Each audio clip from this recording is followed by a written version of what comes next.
Hey everybody, my name is Anton, and in this video we'll take a look at SmallHD Focus 5-inch on-camera monitor.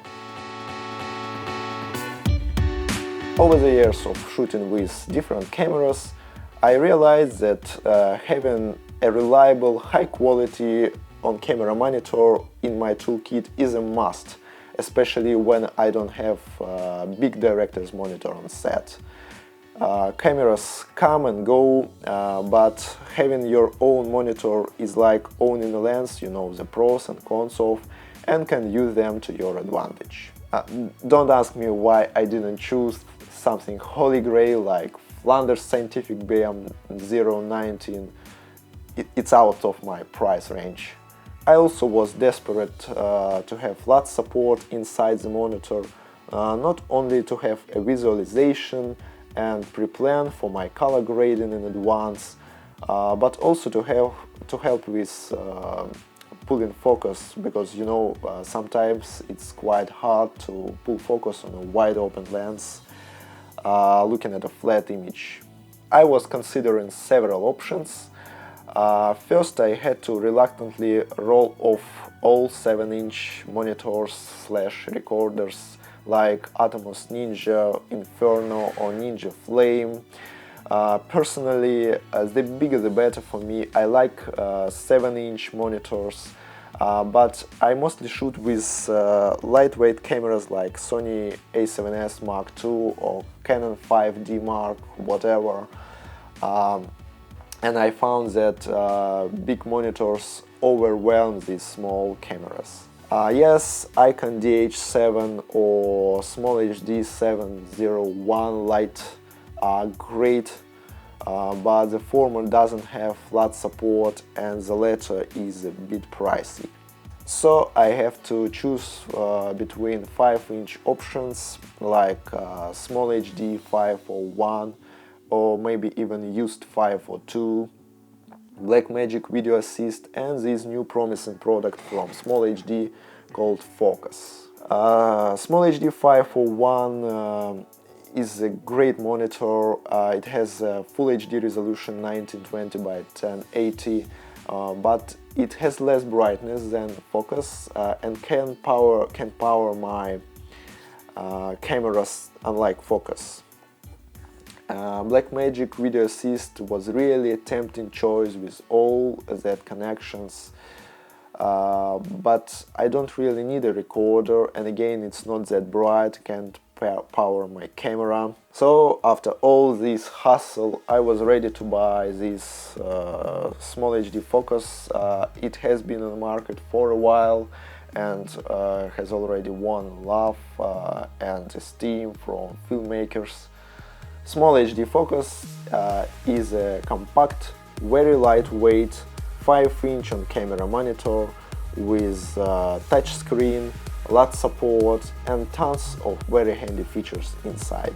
It's the least expensive monitor from renowned SmallHD, but thankfully they didn't cut out software features from their high-end models. You can buy it on its own, which I actually did for $500, or as a bundle for your camera type for $600. In a monitor-only pack, you'll have a monitor itself, nice and convenient tiltable arm with additional cold show mount for accessories like microphone or recorder, 2 cables, micro to micro HDMI and micro to full HDMI, tempered glass for touchscreen protection and 3 cable holders. Since the monitor can provide auxiliary 7.2 volts of power, with a bundle you'll also get dummy battery for your camera type, Sony, Canon, Panasonic or Nikon, and Sony L-series NPF style battery from my namesake Anton.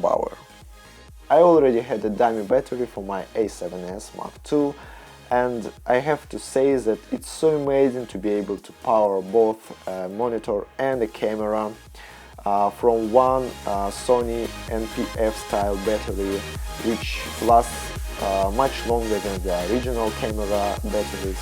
SmallHD claims around 4 hours of work both for camera and monitor from the biggest NPF 970 battery.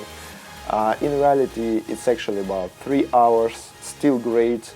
Personally, I use even smaller batteries like NPF 770 or even 570 to lighten my camera rig, and it's also very useful to be able to change battery on the back of a monitor and not inside the camera, which has already been rigged. Another headline feature: brightness. It's a daylight viewable 800 nits of brightness screen, which from my experience you really can see comfortably and pull focus in most outdoor situations with no hoods. Of course, it can't compete with SmallHD Ultra Bright 503 with 2200 nits of brightness, but they also can be compared in prices. And it's still even better than 501.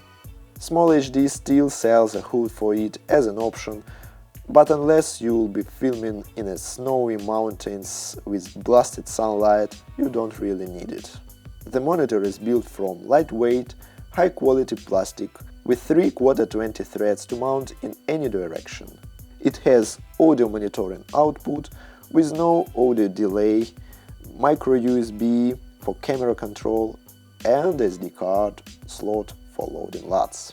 The touchscreen navigation is something we all used to from our smartphones and is very convenient and feels great.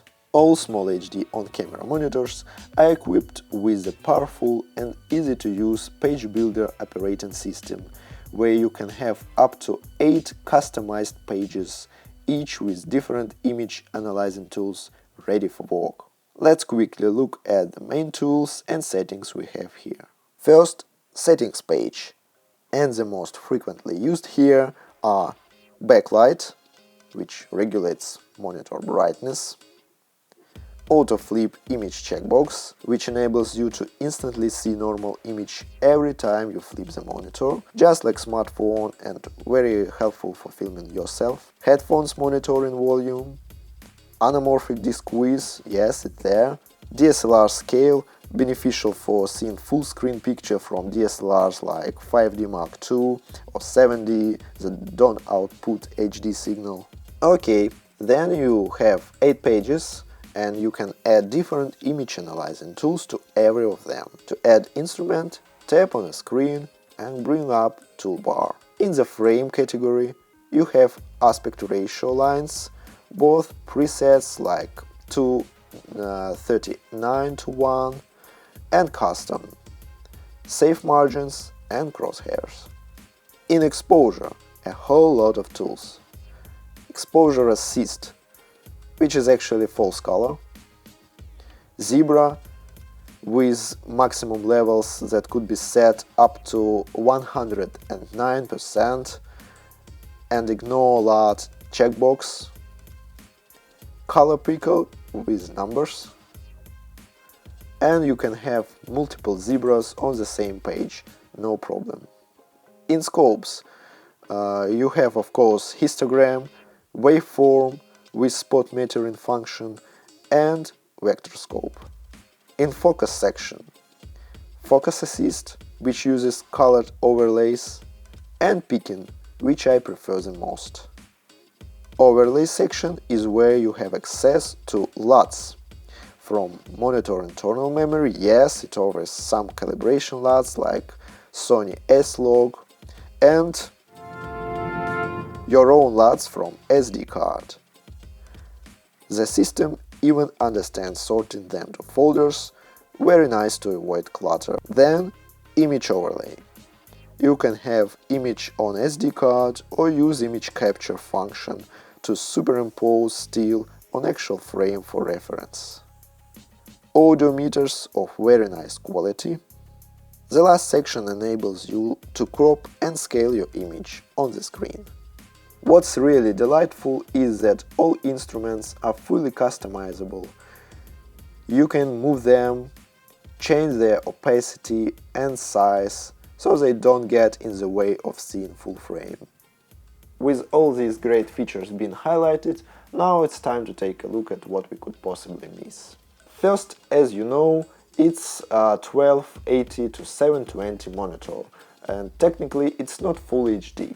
It has less pixels per inch, 294 compared to the more expensive SmallHD 501, which has 441. It seems like it would be a problem for focusing, but for 5-inch monitor with pixel density still higher than iPad with Retina display, it's really not an issue.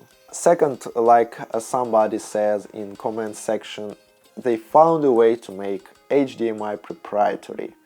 Well, not exactly, but the reality is that the niche for a micro HDMI cable in the bottom left corner is very thin.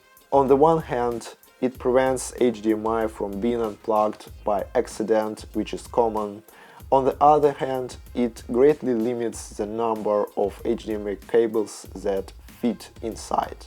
So you either buy spare cables from, of course, SmallHD, chisel other HDMI cables to fit inside, or to the very extreme, use KX hack and cut corner triangle cover, get easy access to HDMI and avoid your warranty.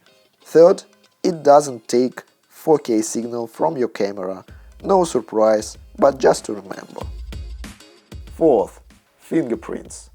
Of course, since it's touchscreen and a little cloth provided isn't useless. Well, I think a good quality monitor like this, especially packed with all these useful features, is a wise investment for every filmmaker's toolkit. And I hope this review has been useful to you. If so, please hit a like button, subscribe to support my channel and see more content like this in the future. I've been Anton, thank you for watching and see you later.